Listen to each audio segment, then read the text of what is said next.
Welcome back to the show. I am your friendly neighborhood frequency girl here tonight, flying solo because Neff is up against a deadline and he's working, doing his thing. Sorry for the slightly late entrance. I was having some technical difficulties.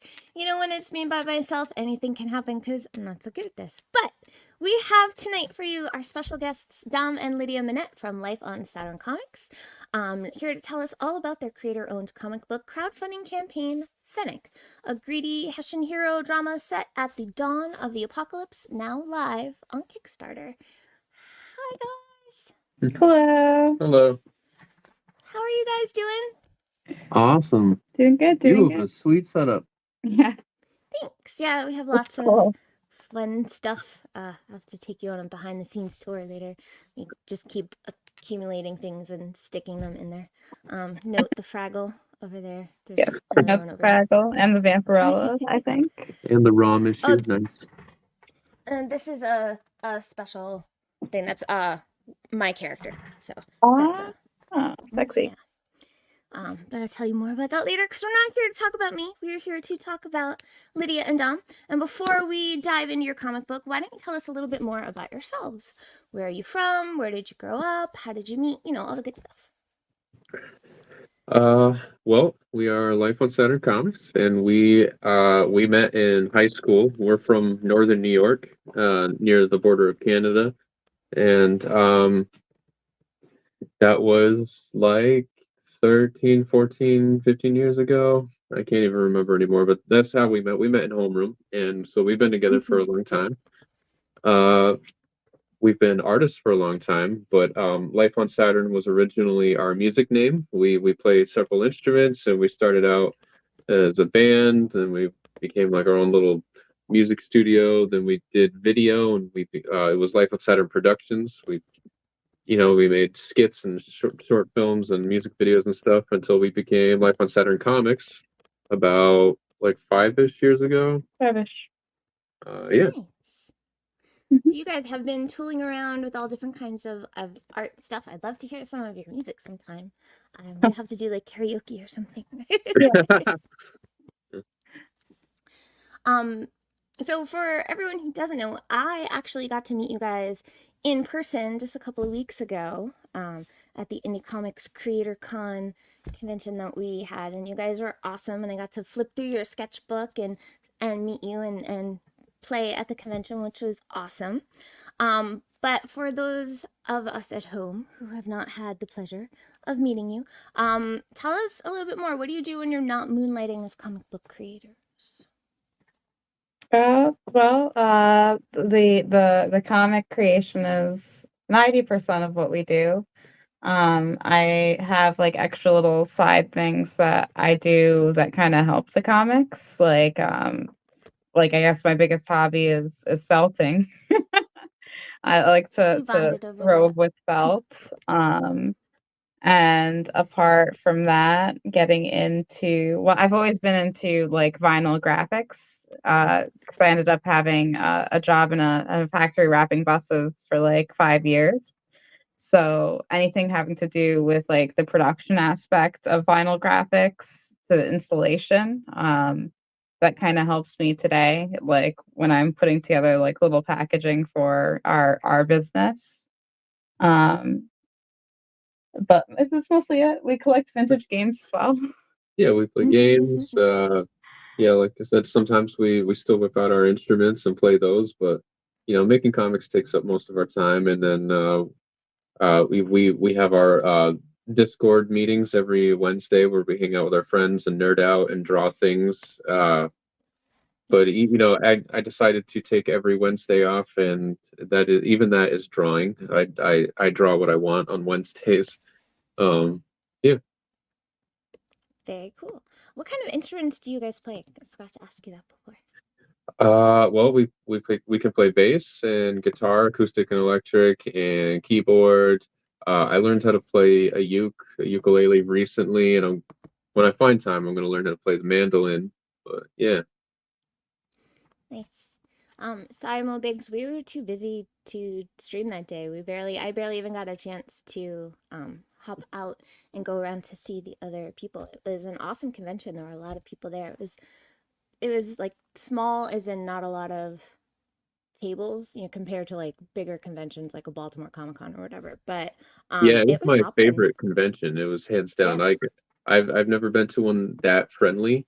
Like normally when we go to conventions, I don't know, like artists are like kind of, I don't know, snobbish to each other because of the competition, I guess. And but yeah. at that specific convention, everyone just felt like friends. It was effortless to hang out with everyone, and we left with so many connections. It was awesome. It was so cool. Yeah, it really was. It was a really great experience. I really liked meeting everybody. Speaking of meeting everybody, I would be remiss if I did not say hello to the people in the chat. We have the illustrious Mo Biggs, who is, I'm very thankful that you were gracing us with your presence. It is officially a stream because we have Mo Biggs. Hey Will, we have Creators Outlet, we have Rich but not wealthy. Hello elves, Hey, LOS Rich. groupies stalking and skulking in the shadows. Hello Rich, welcome. Scrolling, it's a lot harder to do this when I'm by myself. Hello, Dean! G'day, g'day! He's in Australia, and I do a really terrible pretend Australian accent every time he comes in. He's cute. hey, hey, Pedro, thanks for joining us. We have Aldous on the farm just off Orel Lane. Thank you very much for showing up, even though it is just me, and I will babble a lot, and hopefully talk more about comics. Fun fact, there was no life on Saturn until Dom and Lyd showed up there to entertain. I believe it. And Will says, no Neff, business is picking up. You'll be happy it's a Maverick script, so it means more Maverick stuff. So it's all good. Heck yeah. But can't has to get to the artist, so you know. That's how that goes. Mo says, you don't have to cover for Neff not wanting me to witness him buying all those new Weeb shirts, FJ. Shh, I won't tell him. Okay, getting back to your comic book and you guys. What got you into comics in the first place? Lynn? Well, Dom's been a lifelong fan, and that's what got me into comics. But I mean, on my own, I was reading probably more shoujo, like the typical fruits basket. More recently, I discovered things that I'm obsessed with. I'm sure I mentioned to you at IC3, Maria Lovett, probably only about several dozen uh, but I guess I've just always been a lifelong artist and a fan of art. And now I'm at a point where I'm just looking at comics and appreciating them more for what they are. Like as opposed to before where I was just, I guess, not like oblivious to it, but I'm not immune to like the social conditioning of like our teachers and everything. And everyone was like, oh, you know, comics, whatever. And I'm actually gonna make a perzine about that, like comics, a classist issue in America. But Yeah, and I think I started reading comics for the same reason I became an artist, just your environment and escapism, you know? Very cool. Yeah, I definitely look at comics differently now since we've started making them than when I was reading them before. Um, I think it's really cool. It gives you a different kind of um, perspective on it. Yeah, What kind of that's if you have comics? time to read them. Yeah, that's true. That's true. I try and make a point. I haven't been posting my new comic book day photos so much; they're kind of piling up. But I still have my pull list. I go every Wednesday, or sometimes it's a little later in the week. But I get there every week and then pick it up, and I try and read at least one every day if I can't read them all at once. So there's a lot of good stuff out there on the stands. I know a lot of people are saying that there's not a lot out there, but I have a whole stack that I'm waiting through. What kind of comics do you guys like to read? I know you mentioned Maria Lovett, but what else are you currently reading, or other artists or writers that you admire, or well, like it's a must buy if you see them on the stands? If it's action, I like to pick up books that have a toku theme, kind of like our story Fennec that we'll be talking about later. If it's like kaiju, giant robots, or henshin heroes, so like that's how I like action, or in manga form. But I don't know. I've been my interests like have been changing a lot. I just go wherever the art follows, and a lot of times it's been like slice of life or gritty autobiographies and stuff like that. I'm really liking those lately. Yeah, I agree with the slice of life and gritty autobiographies.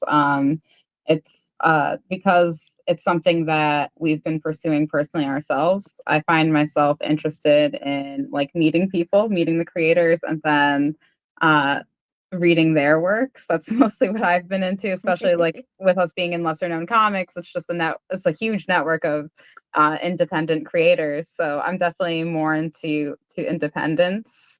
Um, at IC3, I got to pick up Maybelline Schwarzkopf's book, and it's called Dirty Panties. That was really good. And then I followed her to Mocha last weekend, and I got to meet Corinne Halbert. She's the creator of Acid Nun.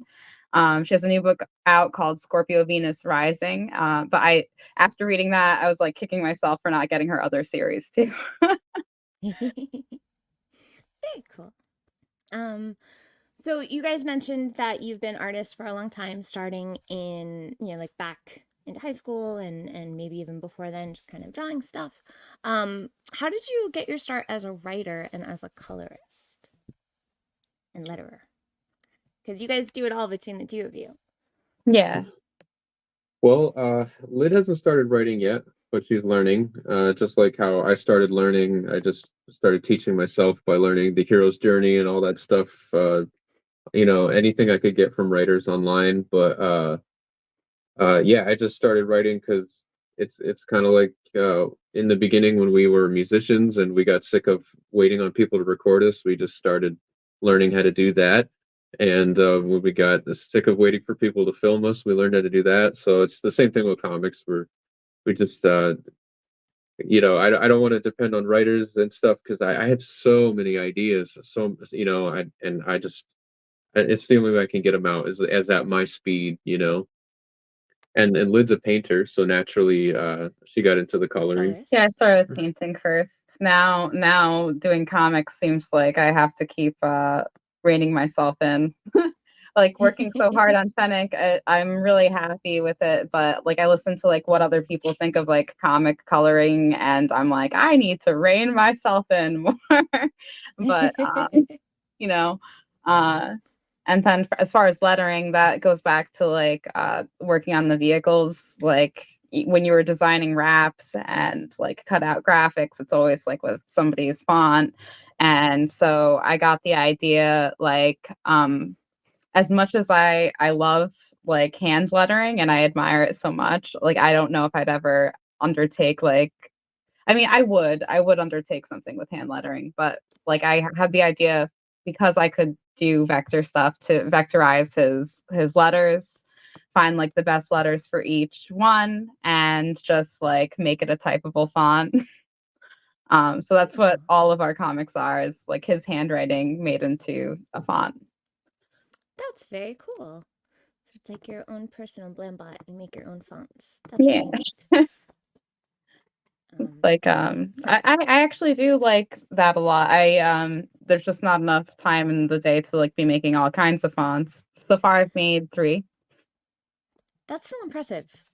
Because that's got to be time consuming because it's not just scanning it. I'm sure you have to go back in and like draw back over them. And then there's a whole process to it for each individual letter and Yeah. every, character that exists. So Yeah, and that's then pretty you get to impressive. set like the width, like the spacing and everything. It's a whole Yeah, you day. have to adjust like the kerning and the leading and all of that. All of that fun lettering stuff that I Yeah. actually kind of really enjoy looking at. Have you since you're into lettering and you make all of your own fonts and everything, have you read Nate Picos's book, The Essential Guide to Lettering? No. It is, yes, I'm a nerd. It is really interesting. It's like a super great resource book. Like I wouldn't sit there and read it like straight through cover to cover and be like, yes, this is fantastic and exhilarating. But as far as like a resource of like all the different things to do with it, just everything between like how to letter, but also with creating fonts and how to set up pages and stuff. It's really interesting and cool. And I thought that that would be an awesome resource since you are cool at like figuring stuff out on your own. That's always kind of where I start, and then I would try and find like mentor texts and things like that to kind of like, okay, this is what I was able to do on my own. Now, what can I do with someone else's help? What other information can I get? What can I look at? What can I read? Who can I talk to try and Absolutely. be better and keep reaching that next level? So I know the answer to this one, but I'm gonna ask it because no one else does. But do either of you edit? Yeah. Technically, we do all our editing, and Lid edits mostly, and then we have our friends read our stuff, and more recently, Rich, who's in the comments, he helped us edit so far chapters 1 through 3 of Fennec, and I because of his edits, I added like several new pages that that had to be added because once he mentioned it, I couldn't like unthink it. Very cool. So I know you've released, we'll talk about this a little bit more later. So you've released you have single issues of issues 1, 2, and 3 of Fennec. So you're saying you've, in your volume 1, which has issues 1 through 5, you've added pages. So it's going to be different than what even those single issues are? Yes. So if people get volume 1 of our book, chapter 1 and 2 will have more pages, especially chapter 1. Because it took me like it took us 3 years to make Fennec, and over the course of that time, I became a stronger artist and a stronger writer and learned so much. So I kept having to go back to chapter 1 and like beef it up and stuff like that. Yeah, I like when you can watch, especially a project that you've been working on long term, kind of see the artists involved kind of evolve over the course of the project. And it's great that you went back and kind of retooled stuff, although it can be a vicious cycle where you're like, I have to redo every page. But Yes. so tell me a little bit more about your publishing imprint, Life on Saturn. Well, we started as almost exclusively anthology artists. Some of our first comics were in like a collective of Trashburg comics up in Plattsburgh, New York. And from there, we tried out our first anthology. Oh, wait, And hold on, let me make you big. this had like a collection of people from our hometown and a few outside. So all these people here are friends of ours who wrote all the stories in this book, and on Lid and I, we made each story like a different style of art to reflect the writers. Yeah, this is just the wraparound, or it would be the wraparound when we come out with another But issue. I worked on this book from like 2020 and then we published it in 2022. So Very cool. Yeah. Yes. So we just continued joining anthologies until we submitted to one, and they gave us like an award for awesome. having one of the best stories in the book, and we were like, "What? Really?" yeah, it was a $500 printing voucher for some company called Lesser Known Comics, and then Never we heard of ended up them. yeah, and that's what led us to being in Lesser Known Comics. So it was divine. Yeah, so Dom kept writing the story that they awarded. We got a printing credit and we used it for Fennec and for Hunter Duck, which is Dom's like closest to the sleeve book. This is like he always says he wanted to spend an irresponsible amount of time on detail on this book, and for that reason, after seeing what people were doing at IC3 with like the big books, we're like, oh, maybe we should do like a giant printing of Hunter Duck sometime. Yeah, because people can't appreciate the detail that I spent on just a regular size comic. So I want to make an 11 by 17 comic of that one. Yeah, that one's nice, like fun. an artist edition. Yeah. Very cool. That would be awesome. Yeah, I'm a fan of like all the little noodly details. That's definitely a.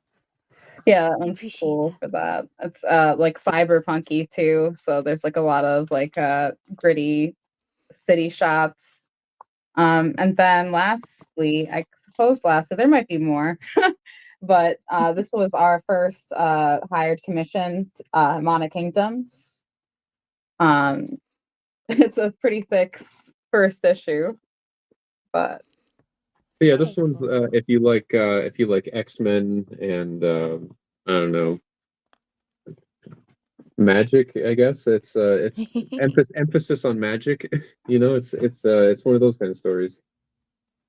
yeah, so basically there was a war against machines, and this lady led an army against the machines, and they win, but there's still inequality against and people are for some reason mad at the queen. It's so funny because the creator is actually she's supposed to be evil and everybody loves her. And I was like, I need to see the evilness. Like, I'm always on her side. Come on, she killed the robots. What is there not to love? But yeah, some people have the use of magic naturally, some people don't. And those that don't almost use like almost like a what would you call it? Like doping. They dope so that they could have the power of magic, but it turns them into necro husks. So it's a good like built worlds there. Yeah, Very cool. So I you rarely want to work on stories that are not mine. That's why I had to teach myself how to write. But Mark wrote a really good story here. Mhm. very cool. So Fennec is obviously not your first book. You've got a few under your belt. You Yep. even maybe I'm remembering incorrectly, but you guys did some zines too, right? And mini comics and stuff. Yep. Yeah, I do like little one-page scenes. Yeah, somebody in Lesser Known Comics got me into that, and it was an excellent idea. Yeah, one of our more popular scenes was this one. It's Thor No Way Home. It's basically what if Danny DeVito was Thor and he had to prove himself worthy of his hammer, he'd probably scam his way through That's pretty fun. I didn't see that at IC3. it. I'll have to trade for more stuff next time I see you. For sure. What would you say is the difference between making a zine and making a comic book? Like, is it the same kind of process that you go through? Is the art style different? Do you do layouts the same way? How do you approach it? I think that it's a lot easier to make scenes because I'm just laying them out at home. And if I don't like how something comes out, like, especially since I have the inkwell printer, like, it's so much easier to make changes and just be like, because it's like my own time, my own materials. And then for these, there's a lot more pressure to get the layouts right because if if I mess something up, I'm not gonna fix it, and I have like a bunch of them sitting in my house now. Yeah, I think it's easier for zines because with comics there's a lot of expectation on structure and stuff, and with a zine anything can be a zine. Literally, you throw anything on those pages, it's a zine. You know, and you hand it out.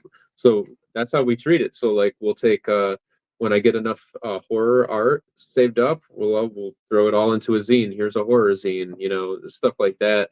Um, but we've only actually written like a couple of zines that weren't just compilations of art, and it was a little bit tough, but at the same time it was just I don't know, there's something so like liberating about writing a zine. You don't have to think too hard, you don't have to like structure your sentences too much. I don't know, it's just like it's just easier. Yeah. Very cool. It's interesting to hear like the different approach between making a zine and making a full-on comic, or like even an anthology story that would go into a comic, how the approach is different and even your thought process behind it. Yeah, I mean, there's a lot of people I know who do take scenes like more seriously. I think because we take comics seriously, we almost don't care what we throw into our zines. But I know that there's some people in the zine culture who like there's so many genres we don't even know about. We're really interested in per zines. We'll be like trying to make those in the future. But yeah. Very cool. Shadowpink says, do you think the next issue will take the same amount of time to make for Fennec? His newsflash is artists were perfectionists. It never ends. I don't think so because over the course of 3 years of making Fennec, I became a quicker artist. I'm pumping out stuff quicker and quicker, and also Fennec was a learning experience. So now I kind of have the knowledge I think that I need to make volume 2. And yeah, and again, I just have so many stories. I have like a very thick binder back here of just ideas. I constantly write down one sentence, one paragraph, one page ideas, and I stuff them away. I take screenshots on my phone, and then when I need to write a story for an anthology or something, I just pull out an idea and I start working on it. But the problem is I have so many ideas. I've more than I have time on this earth, and Yeah.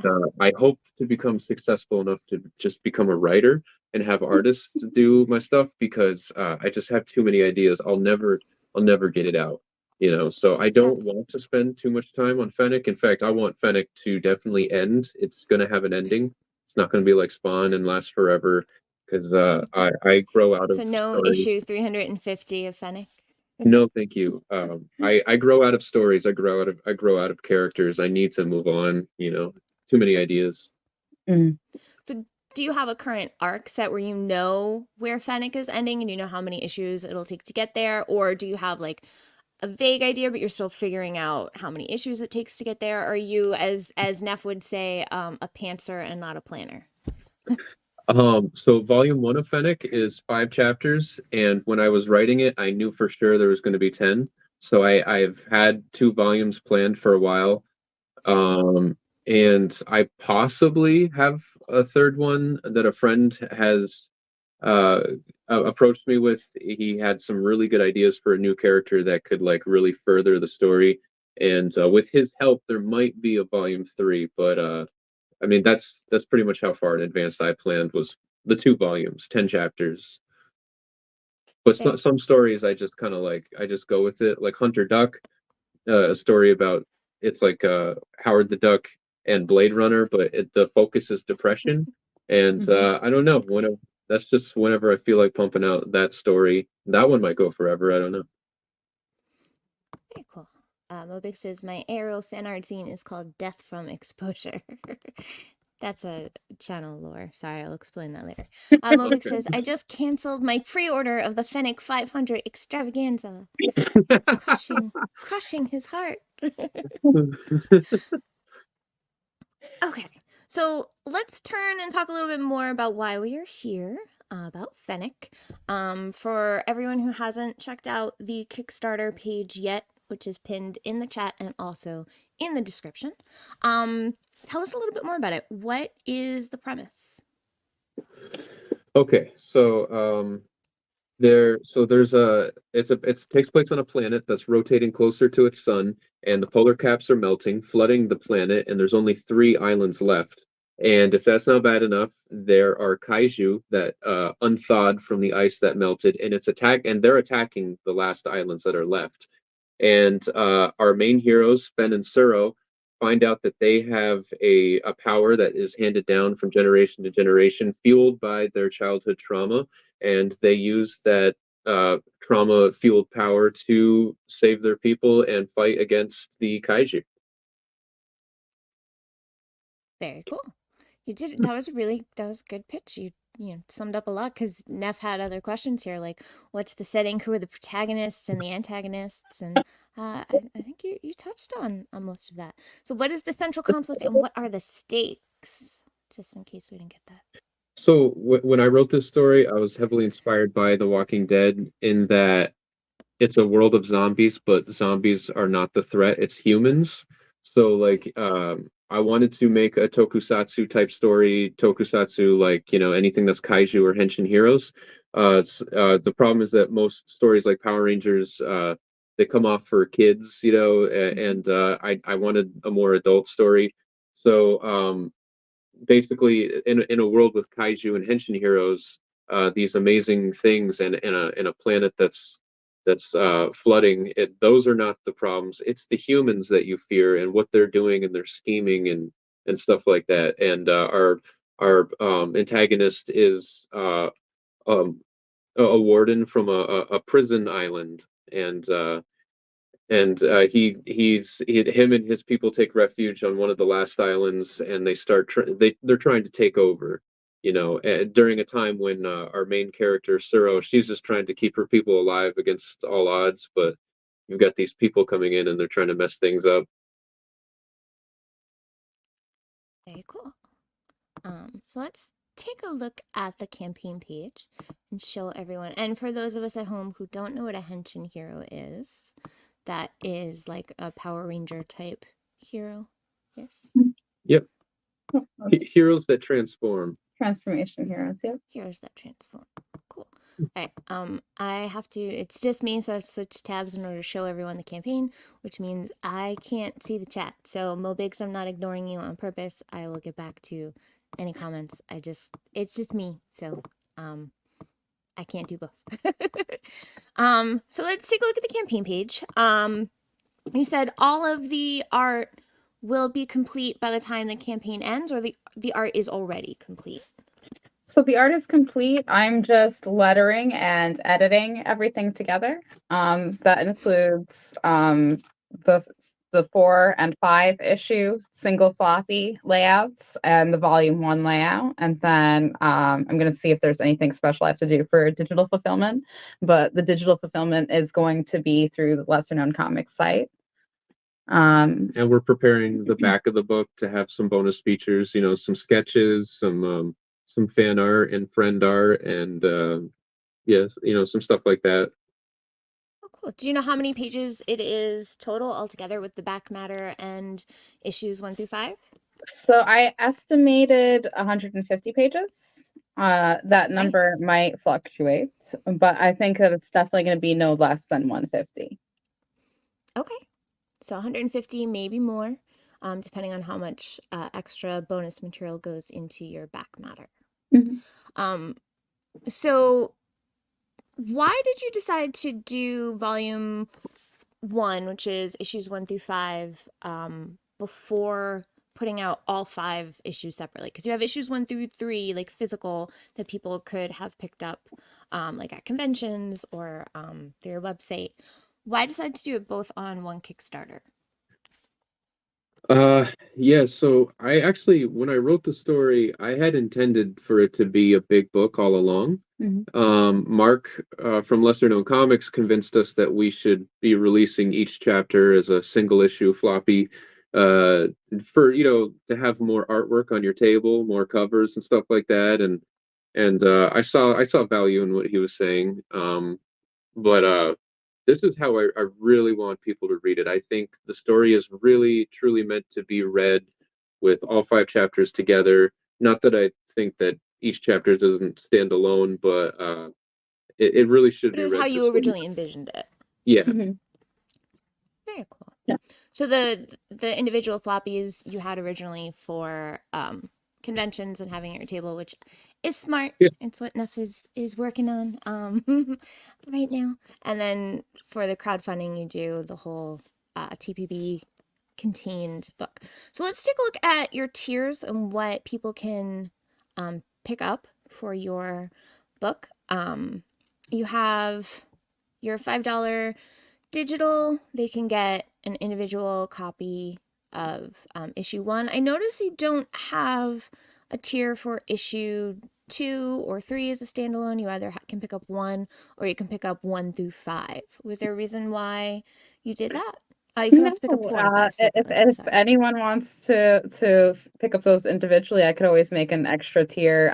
Somebody had also requested a 4 and 5 floppy tier, so I put that in there. That was somebody who had already had 1 through 3. So now I don't know if I have a graphic for it, but it's a tier. I gotta change a couple things. Like one of the chapter covers sold, so I noticed some people update their campaign pages with like the little sold across when the quantities out of a certain tier. Yeah, this is our first Kickstarter, so we're still learning a bit. Yeah, it just hadn't crossed my mind is the answer. No worries. Hold on. Sorry, I lost my place in my questions. Neff is better at vamping while he figures out where he is.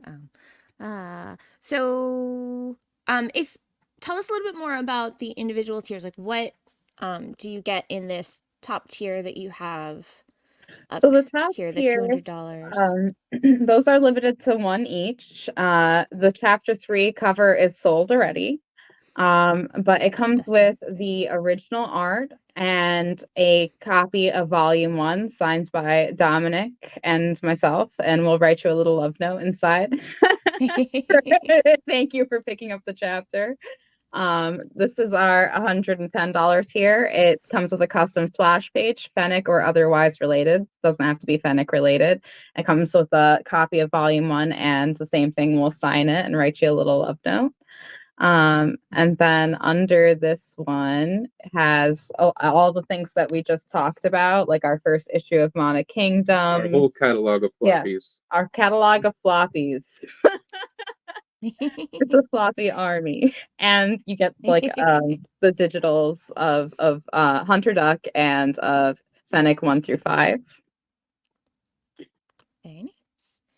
And then this is my deluxe felt kaiju tier. What makes it deluxe is that I will make you a handsome little guy by hand.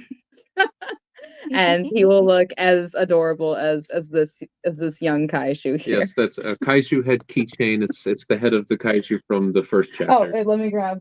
I got it right here. All right, hold on. Let me come back and make you embiggened. Because so I do everyone say can it's like see. about 2 inches on the thing, but like if you're looking at what it'll look like compared to my hand in the space. So yeah, he's just Very nice. He's a little just happy to be stabby here. kaiju head. Yeah. Very nice. Hold on. Where is it? Sorry. Here we go. Yeah, so Buttons on Neff's computer are different, so I had to find my way back to showing the campaign. yeah, if you want the kaiju charm, definitely pick the tier because it's a discount on it, like as opposed to like adding it on. Getting it as an add-on. Very cool. Mm-hmm. Yep. Oh, that $50 tier. So the person who designed the volume 1 cover, they completed their first comic last year, Deuces Are Wild. And this is the Reese tier. So you'll get a copy of Fennec Volume 1, the first issue of his Deuces Are Wild, and then a copy of an Either Them or Us poster that he did for Mark Bernal and another creator. Very cool. So it looks like you really tried to give a lot of different variety of different ways to collect either your back catalog or the individual issues or just your one honkin' 150-page book for $35. I looked earlier and I saw your shipping, which it's not coming up over here because Neff's computer does things differently than mine, and I can't find where the tiers are to show everyone because it's not scrolling. Sorry. Where it should be, right over here, but it's not showing up. So while I search for that, why don't you tell us a little bit about your shipping? I know one of the tiers, I think it was your floppy, was just $6 for shipping. So if you picked up issue 1 for $10, it was only $6 shipping. Are you doing your own fulfillment? Is Comics Wellspring handling that for you? Is Lesser Known Comics handling that for you? Since you are now kind of like, would you say you're an imprint of theirs, or you're just like a studio within Lesser Known Comics? So how Lesser Known Comics operates is they allow you to retain your autonomy. And we're more or less a collaborative. They put no pressure on their creators to even include Lesser Known Comics branding. But what I like about having the Lesser Known Comics branding is it's kind of almost like a tribe stamp, like, hey, I'm part of the LKC family and like we're making comics, dude. Like, so I like having it there, but I don't have to at the same time. Like I could tell him like, hey Mark, I don't even have to say I'm not gonna have the mark. I could just not include the mark and he wouldn't care. So, but what's nice about being part of them is like we can order books together with a bunch of other creators, and it kind of drives the costs of production down for independent creators. And there's a bunch of other reasons why it's awesome Yeah, being part of their and group. when you need help, like people come forth and they help you most times for free just because you're part of the family. Like Reese, who did the cover of Volume 1 for us. I mean, we tried to pay him, but he's just so good to us that he's, like, no, you're LKC family. Yeah. And we do that for people too. We've done cover art for others in the group as well. Mhm.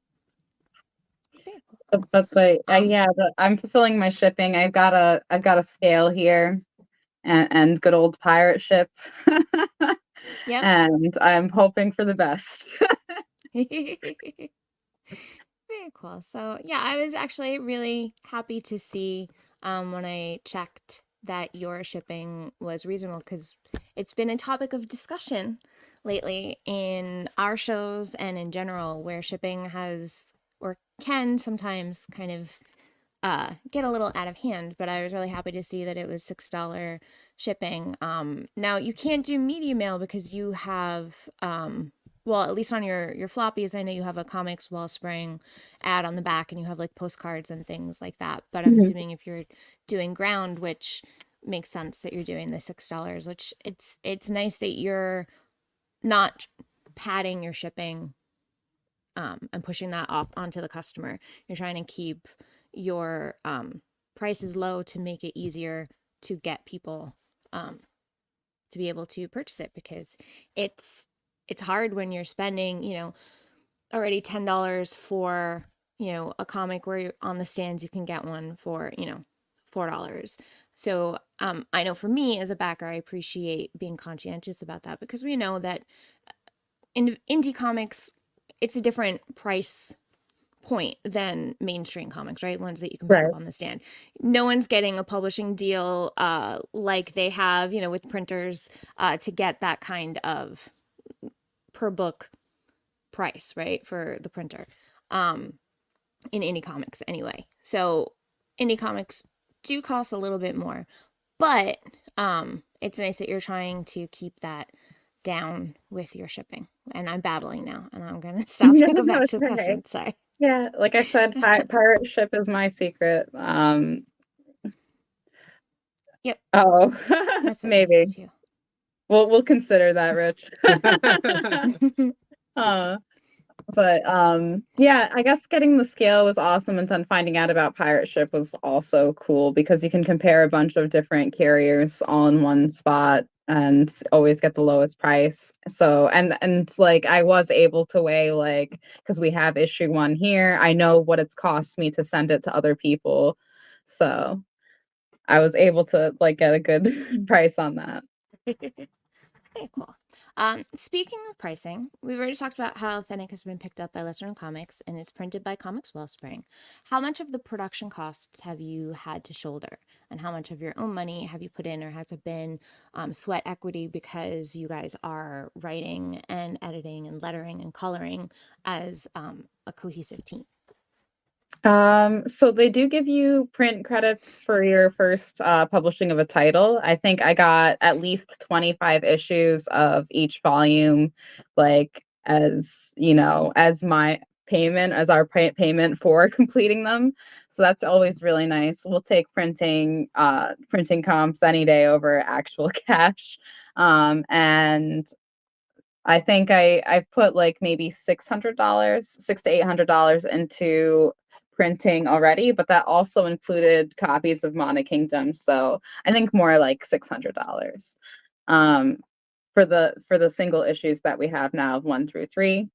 And then for as many as many of you guys invest in our campaign for Fennec, we're probably just going to invest that into as many copies of Volume 1 as we can hold.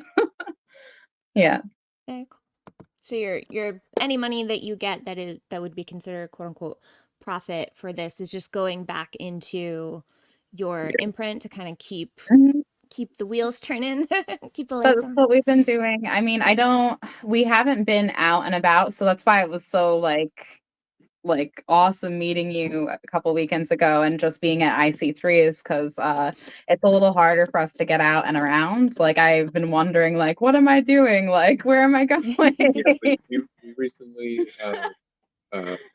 we're selling our car right now. We need to get a new vehicle, so we're kind of saving up for a new vehicle so that we can start traveling and going to cons again or flea markets or wherever.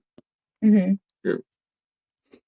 So, do you have any plans to run Fennec on another crowdfunding platform, or are you Kickstarter only? I hadn't really considered another platform. I know Indiegogo lets you keep like 100% of your profit, right? And is No. more, That yeah, would be awesome if they did, but that's not true. true. Well, They still whoever, have fees and all that on Indiegogo, but what they do is you can put it in demand, which lets it run as a store. So if you didn't have a website with a shop on it already that you're paying for, you could just put it in demand on Indiegogo, and then instead of paying like a monthly fee for a website or a store, it would just be whatever processing fees Indiegogo charges, which I think is total. It comes to like 7% or something like that. I don't remember. And then 7%, LKC is 7%. planning a fulfillment Maybe it's service, 5. right? I Through their made up that website. number because that's what was in my head, and it may not be the right one. So don't quote me on that one. Yeah, well, like he was just mentioning, LKC is working on a fulfillment service through the website. Basically, like when a book is finished, it'll go on pre-sale, and as soon as 25 issues are ordered, like it'll start going to print. So that'll be an option. But I actually like I know you met me before the thing launched. Like you saw how nervous I Yeah. so I was like super nervous for this campaign to launch, and then like I feel pretty good now. So Yeah, I you think guys based funded on in that. what was it, 2 hours? It was just a couple of hours and you guys reached your funding goal and now you're over it. You're more than double of what your goal was. So that's Mhm. awesome. Congratulations. Thanks. Thank you, thank Like, you. hey y'all, I needed money for 25 issues. Yeah, the government. Yeah. Well, that's what I'm saying. It's like when she said the fee for Indiegogo, I was like on top of taxes. Yeah. Brian says, "Don't be nervous. We have people like B Rose get funded." You don't know B Rose, but it is, if he can get funded, anyone can get funded. You can too. Yeah, well, I guess I found that out. Yay. Yeah, no, it was so funny because I woke up that morning and I was like, well, today's the day. And then I just like I kind of checked for anything that I was missing on the thing before I hit launch, and then I just kind of went back to sleep. And then You're like, I'm not gonna Dom, look. I was like, I don't want to look. And then Dom came into the room and was like, "Am I reading this right? Am I reading this right?" And he Yeah. was reading it right. So. So that's an interesting strategy. I don't think I've ever heard anyone come on the show and be like, "Yeah, we launched and then went back to bed." I was like, oh, I can't look. Yeah, well, But we're it we're worked. full-time artists, so that means time is a construct for us, and we stay up really late, and we unfortunately wake up late for now until summer comes and the Yeah. sun wakes us up and we want to be up early. We need better weather to be awake in the morning. That's I true. understand that feeling. So aside from launching and going back to sleep, do you have any other strategies or plans for getting the word out there to cultivate a following on YouTube or TikTok or social media? What's your plan to keep getting the word and get people to know about Fennec? Well, we have a bunch of podcasts planned for sure. I guess that's still the number one way to go. And then a lot of people when they go live on their Kickstarter, they do a live stream on Instagram where it's like a few hours and they interview tons of people. And I don't have the energy for that, so I'm doing mini interviews. So I've Okay. already done like 4 of them, and I'm going to be interviewing artists and creators, like 10-minute little interviews. We go live on Instagram. I record it, screen record it, then I post it later. And I'm going to keep doing those mini interviews throughout the month. Very cool. And everyone can find all of your social media and other contacts, like your website and all of that, in the description of the video. So head on over there and follow them because they're awesome. Thank you. I had another question and it just fell out of my head because that's how my brain works. It's like a flip top and all the information falls out. All right, we're gonna go to the next question because I don't remember what I was going to say. So do you have any suggestions for newer creators that are looking to start making comics or start crowdfunding? Just do it. Yeah. That's what I was gonna say. Just do it. start doing Just it. do it. And Let's do it I for mean, Nike. I know Yeah. I have a lot of friends who like are talented creators, but they don't get stuff done. And I mean, just because we're full-time artists doesn't mean that we didn't have jobs before. We know how it works. You gotta find some time to do it. And if it becomes too overwhelming to write every day or draw every day, then you have to like lessen it. You know what I mean? Like 5 minutes, just like write anything down for 5 minutes or draw something for 5 minutes. If you can't do 5 minutes, do a minute. You know, it's like it sounds ridiculous to just write for a minute, but if you do that every single day, that's a lot more minutes than you had before. You know, you just have to keep lessening your load because people think of the big picture and then they never get things done. So you have to like rewire your brain to stop focusing on the big picture and focus on the right freaking now. You know? Yeah, one step at a time, kind of Yeah. deal. Now that you've launched your first Kickstarter and you have a few books under your belt, is there anything that you would have done differently or will do differently for your next campaign or book or endeavor? So after meeting Maybelline and like going to Mocha on Saturday, I think that I would like to try and write something more close to like what Corinne Halbert and Maybelline are doing, which it's like it comes from more personal experiences, and like one of the things they said in the panel on Saturday of like women do gross things, it's like if it doesn't like embarrass you to share it, then maybe it's not the most compelling story. So I was like, oh, okay, I want to get into Mocha next year.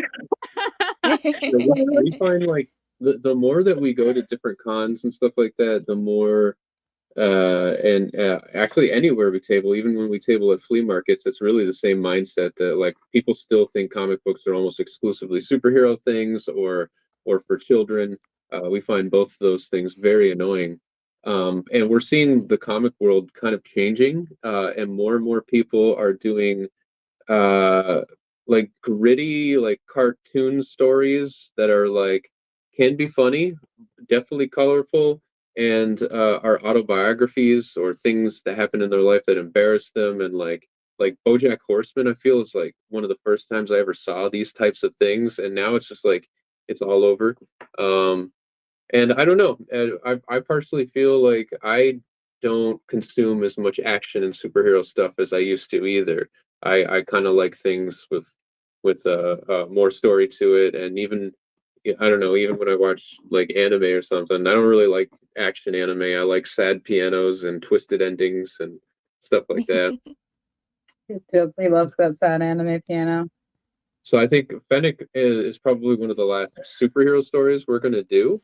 I have a couple of like action type stories, but they won't be superhero things. Oh, I remember what I was going to ask you before. So, if someone sees this down the line after your Kickstarter has closed, what are your plans for Fennec after the Kickstarter? Is there a way for them to get it in the aftermarket? Do they have to hunt you down at a convention? Is it going to be on your website? How can they get more of your stuff? Yeah, well, like I said, or like she said, we're going to take all the extra money, invest in more copies. So find us at cons, DM us, whatever. We'll get you a copy. DM us on Instagram. Our website has a shop. I'll have it posted on the shop. Excellent. Yeah. And then lesser known comics will probably have it up Oh, that's if true. I ever fill out the forms that I'm supposed to for them, because that's a whole separate website. Lesser known comics does keep their own inventory of everyone's books as well, so that's good. Mm-hmm. Very cool. Mobig says, I stopped selling Arrow at Montgomery Flea Market. It just doesn't have that classic mini mall vibe anymore. Oh, I'm sorry to hear that. Do you know, we go to a flea market too, or we did, and now we don't have a car, so that's not happening this May. Yeah, Oh we no. used to go to the Woodstock flea market here in New York, and that Yeah. was pretty fun. That was pretty fun. It was we did well there because the Woodstock flea market is awesome. Like tons of artists are there, tons of creators. We were the only comic creators, so we kind of held the market there. That's But cool.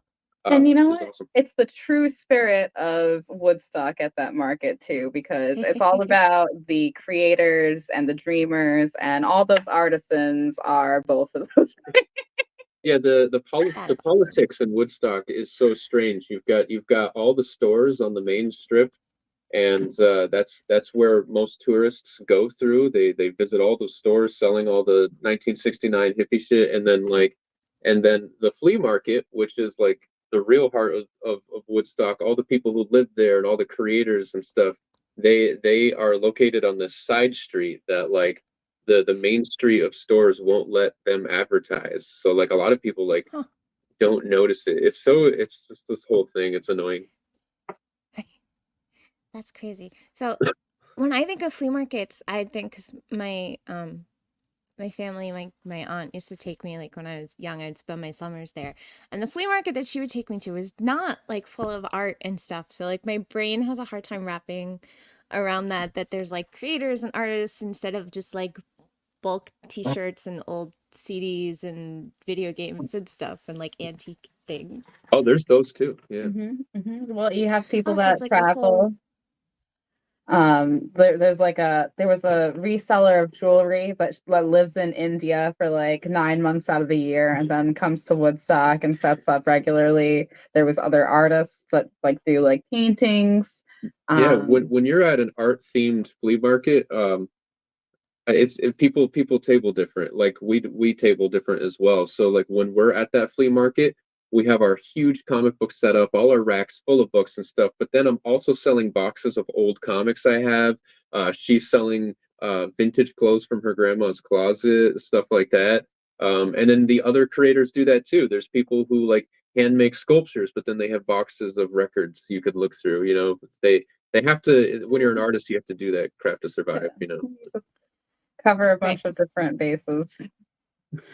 You have to have your hands in lots of different pies, But right? we do a lot better at flea markets. Like what I always tell people is you go to cons to network. You don't go there to make money because I've heard creator after creator like come up to our table at different cons, anime expos, whatever. They're like, "Are you guys doing well? Because I feel like I wasted my money here." And it's like, well, are you walking around and collecting business cards? Because that's what you're supposed to be doing here. If you want money, you have to table at different places like flea markets, or like for us behind our house there is a barber shop called Studio Delage, and every summer they have people table outside of their barber shop. They have us, they have a Oh, karaoke cool. person, they have a sculpture artist, they have like jewelry makers, like it's just like table at those types of things.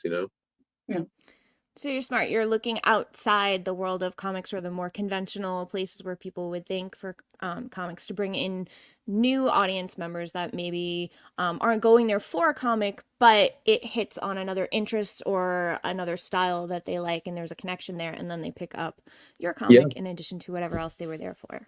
Very we've smart. tried everything. We've tried tabling at comic shops, and when you table at a comic shop, usually people go in there knowing what they want. They want their Marvel and DC books, and they're just like they walk by your table like, don't make eye contact with them. You know what I mean? Like we're homeless or something. That's so funny. Because it's so different from how our local comic shop closed, so now I'm relegated to a little corner of the toy store that they set up in.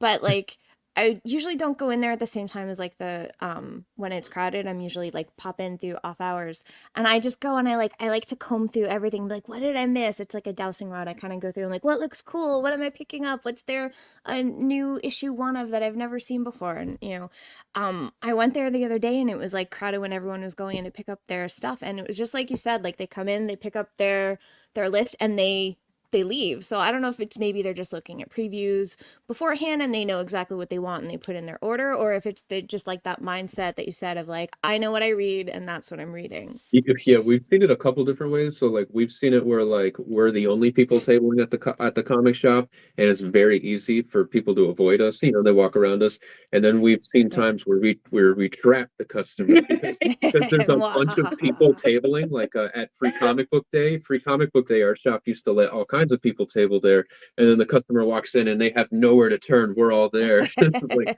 it's great. Quick, trap them, give them our comic. Yeah. Guerrilla tactics, I like it.